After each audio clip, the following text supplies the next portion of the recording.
Hi and welcome to this training video on behaviour management with children. This is one of a series of videos on training for children's ministry. Okay, this is a difficult topic to do training on because we all have different approaches and opinions, and kids are all different from each other. But hopefully these points are applicable for all of us. Just use and adapt for your setting. Now, I'm assuming that we all want the children in our Sunday groups or midweek programs or holiday clubs to behave well, because one, that's important for safety. Two, children pay more attention to what we're teaching them from the Bible. And three, it makes our life easier. Now, it can be difficult to set the right tone. And I'm also guessing that we don't want our groups to be places where children are scared to step out of line. So we'll look at some principles which will help you create an atmosphere in your groups which encourages good behaviour. And after that, we'll look at some tools you can use to manage misbehaviour. So, 4 principles to help you encourage good behaviour in your groups. Principle 1, you are in charge.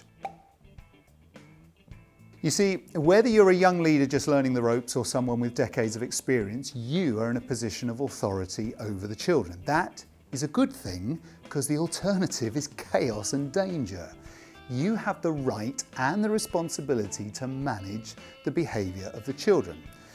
So when you ask them to do something, ask them expecting them to obey you. I don't mean frightening them into it, just expect them to do it. So don't say, "Would you like to sit down?" because that's begging the obvious reply, no. Instead, say, "Sit down, please." Be firm and confident and expect them to sit down. Talking like this makes it much more likely that they will actually do what you say. This also means that if they don't do what you've asked, and assuming that it is a battle worth having, then follow through and make them do it. You have the right and the responsibility to enforce what you've asked for, if necessary with the support of your teammates. I've asked you to sit down, so sit down. You see, you're in charge. Principle number 2, it's a team sport. By this I mean every team member can help with behaviour. It's very easy to think that the person who needs to do the behaviour management is just the one who's doing the Bible talk or leading the activity at that time. But they've got enough on their plate. Help them out.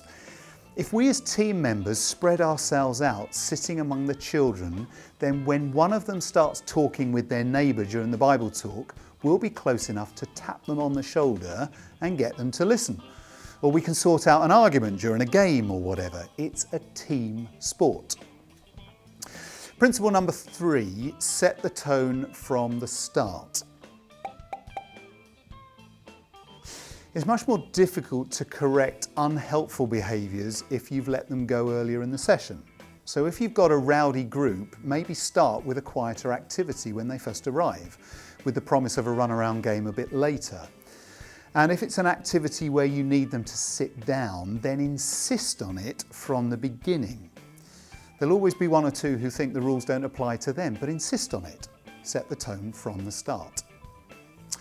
And principle number 4, relationships are crucial. Plan for the same children to have the same small group leaders every week. You're much more likely to get to know them that way and find out about the children and their school and their family and what makes them tick, and they'll get to know you and trust you better. So that was 4 principles to help you encourage good behaviour. But as you go through your session, there'll inevitably be behaviours that need challenging.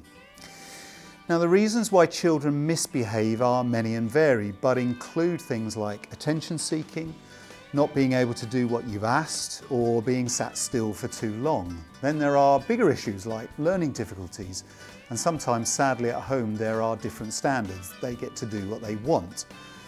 So it's very difficult for them to comply with what you're asking when you've only got them for an hour or so per week. Now, of course, we mustn't ever use physical punishment, but there are things we can do. So here's a handy toolbox of 5 ways to manage behaviour. 1, reinforce the positives. Things like, you are listening so well, Shannon, or let me see, I'm going to choose someone who's sitting smartly, or What a kind thing to do, Michael. Tool 2, ignore the negatives. Sometimes it's useful just to ignore negative behaviours, especially if they're attention seeking. For example, ignore the child who's shouting out, or turn your back on the child who's throwing a tantrum because they're not getting their own way. 3, instructive body language. Particularly useful when you want to manage behaviour silently. So a finger on your lips, or pointing to your ears to indicate listening, or redirecting attention by pointing to the person speaking. Or for example, if a child is just about to grab another one round the neck, a shake of your head may be enough to stop them doing it. Or doing this to indicate that a child should get off the table and sit on the floor. Instructive body language can be quite powerful. Next, tool 4, the hard stare. We all know it, Paddington Bear perfected this one. Simply staring straight at the child can be very powerful to challenge what they're doing. And tool number 5, proportionate sanctions. Sometimes you need to use sanctions when some of those other things haven't worked. It's good to agree those things as a team, maybe a sort of sliding scale. You might include things like separating children. When two of them just can't stop talking to each other, put distance between them. A time out. Take them away from the group for a few minutes to calm down or think for a bit, but not so that they're alone or you're alone with them in a separate room. That's for safeguarding reasons, and also some might see it as a reward and getting your one-to-one attention. What about bring in the boss? Get the most senior leader involved. You see, the children suss out very quickly who in the team has the most authority. Most behaviour management can be done by any team member, but if necessary, you might pull in the boss, the overall leader, to have a firm word with little Jimmy. That's a bit like being sent to the head teacher and can be very effective. A 4th sanction might be talking to parents. The vast majority of parents will be very supportive if you need their help to explain to little Amanda that she can't keep pulling Lucy's hair. Most parents want their children to behave well when they're with you because they feel rubbish if their children don't.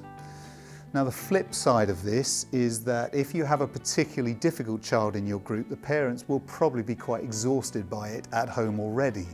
So if you can, keep the reports of how bad he or she has been to a reasonable minimum. Try to encourage mum and dad wherever you can. And the last sanction, exclusion. Yep. Very rarely you may have to say that a child can't come to your group for a few weeks because of persistently difficult or dangerous behaviours. That is appropriate because if you don't deal with it, the other children will stop coming. But also provide the opportunity for them to come back and try again after a few weeks. So there we go, principles for encouraging good behaviour and tools to manage misbehaviour. Finally, remember that children are not saved by good behaviour, but by the cross. Let's give space for saying sorry, and let's demonstrate forgiveness, reconciliation, and fresh starts. And thanks for watching. I hope this session's been helpful. There are also lots of other topics on doing children's ministry in this course, so do check them out on clayton.tv. See you next time.